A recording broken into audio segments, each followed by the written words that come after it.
బెంగళూరులో ఆంధ్ర యువతి హత్య సంచలనం కలిగించింది.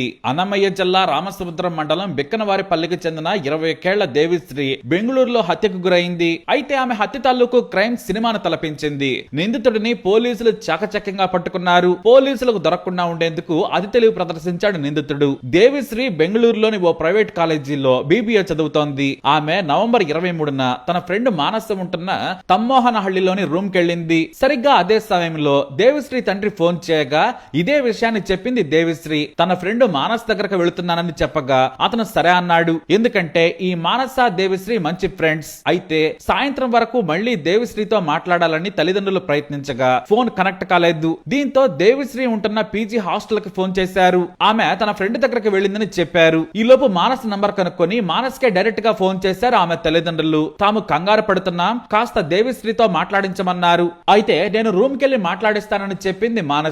వెళ్లగానే మీకు ఫోన్ చేయిస్తాననడంతో దేవిశ్రీ తల్లిదండ్రులు సరేనన్నారు. కానీ కథ ఇక్కడే డైరెక్ట్ గా క్లైమాక్స్ కి చేరింది. మానస తన గదికెళ్ళింది, కానీ గదికి తాళం వేసి ఉంది. దీంతో ఆమె తనకు చెప్పకుండా దేవిశ్రీ ఎక్కడికి వెళ్లదు కదా అనుకుంది. ఫోన్ చేస్తే కలవడం లేదు. దీంతో కిటికీలో నుంచి చూడగా రూమ్ లో చనిపోయినట్లుగా పడి ఉండడం చూసి ఒక్కసారిగా కేకలేసింది మానస. పక్కింటి వారిని పిలిచి తన స్నేహితురాలు కదలకుండా పడి ఉంది, బయట నుంచి తాళం వేసి ఉంది, నాకు భయంగా ఉందని చెప్పింది. వెంటనే పోలీసులకు సమాచారం ఇచ్చారు. మరో పక్క తల్లిదండ్రులకు కూడా కాల్ చేశారు. జరిగిన విషయాన్ని మానస ఏడుస్తూ దేవిశ్రీ తల్లిదండ్రులకు చెప్పింది. పోలీసులు తాళాన్ని బద్దల కొట్టి లోనికి వెళ్లి చూడగా చనిపోయి ఉంది. ఒక్కసారిగా మానస కుప్పకూలిపోయింది.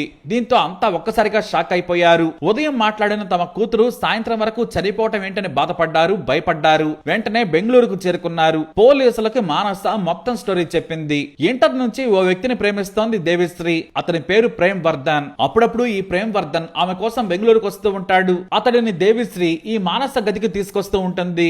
ఇద్దరు తెలిసిన వారు కావడంతో క్లోజ్ ఫ్రెండ్ కథ అని నేను ఉండనని చెప్పింది మానస.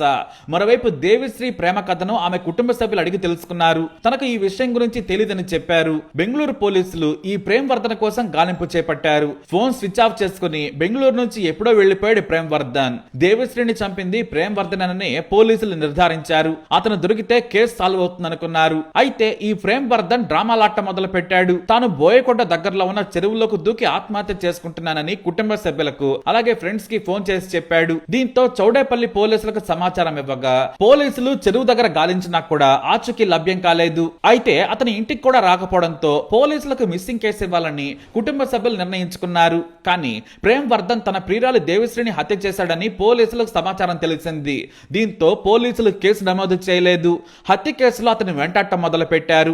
ఈ లోపు అర్ధరాత్రి 12 గంటల సమయంలో అతని ఫోన్ ఆన్ కావడంతో కుటుంబ సభ్యులు ఊపిరి పీల్చుకున్నారు. కానీ పోలీసులు మాత్రం అతడి ఆచూకీ కోసం వెతుకుతున్నారు. అయితే బెంగళూరు పోలీసులు వందల కొద్ది సీసీటీవీ కెమెరాలను పరిశీలించారు. ప్రేమ్ వర్ధన్ ఉదయం 11:30 గంటల సమయంలో దేవిశ్రీని హత్య చేసి గదికి తాళం వేసి బయటకొచ్చాడు. ఆ తర్వాత మెట్రో ఎక్కి బస్టాండ్ కి చేరుకున్నాడు. బస్టాండ్ లో తిరుపతి బస్ ఎక్కాడని గుర్తించారు. దీంతో అతని ఫోన్ నిఘాలో ఉంచారు. టవర్ సిగ్నల్ ఆధారంగా ప్రేమ్ వర్ధన్ తిరుపతిలో ఉన్నాడని గుర్తించారు బెంగళూరు పోలీసులు. వెంటనే బెంగళూరు పోలీసులు తిరుపతి పోలీసులతో కలిసి టవర్ సిగ్నల్ ఆధారంగా వెతకడం మొదలు పెట్టారు. కానీ హత్య తర్వాత పోలీసులకు దొరకొద్దని తిరుపతిలో ఏకంగా వెంకన్నకు తలనీలాలు సమర్పించాడు దుర్మార్గుడు ప్రేమ్ వర్ధన్. గుండు చేయించుకుని వెంకన్నకు మొక్కులు తీర్చుకున్నాడు. నేను దొరకకూడదని దండం పెట్టుకున్నాడు. ఎలాగూ మారువేషం వేసినట్టుంటుందని గుండు గీకించుకున్నాడు.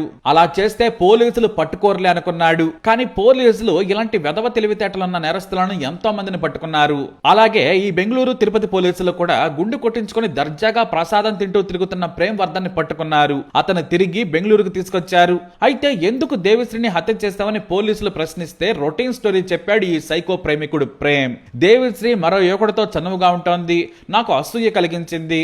ఇదే విషయంపై మాకిద్దరికి వాగ్వాదం జరిగింది. కోపంలో దిండు మొహం మీద అదిమి చంపేశానని పోలీసులకు చెప్పాడు. తనతో ప్రేమలో ఉంటూనే వేరే యువకుడితో చనువుగా ఉంటూ తన దూరం పెడుతోంది. అదే కోపం అసూయతో చంపానని ఒప్పుకున్నాడు. అతడిని పోలీసులు రిమాండ్ కి తరలించారు. పూర్తి విచారణ తర్వాత వివరాలు చెబుతామని పోలీసులు చెప్పారు. అయితే తమ కూతురు హత్యపై అనుమానాలున్నాయి, లోతైన విచారణ చేయాలని దేవిశ్రీ తల్లిదండ్రులు బెంగళూరు పోలీసులను కోరారు. అయితే ఎవడని పడితే వాడిని అసలే నమ్మద్దు. మరీ ముఖ్యంగా తల్లిదండ్రులకు దూరంగా ఉన్న అమ్మాయిలు జాగ్రత్తగా ఉండాలి. ప్రేమలు దోమలు అని తిరిగితే చివరకు తల్లిదండ్రులకు కన్నీరే మిగులుతుంది. మరి ఈ సైకో ప్రేమికుడికి ఎలాంటి శిక్ష విధించాలి? తప్పకుండా మీ అభిప్రాయాన్ని కమెంట్ ద్వారా తెలియజేయండి.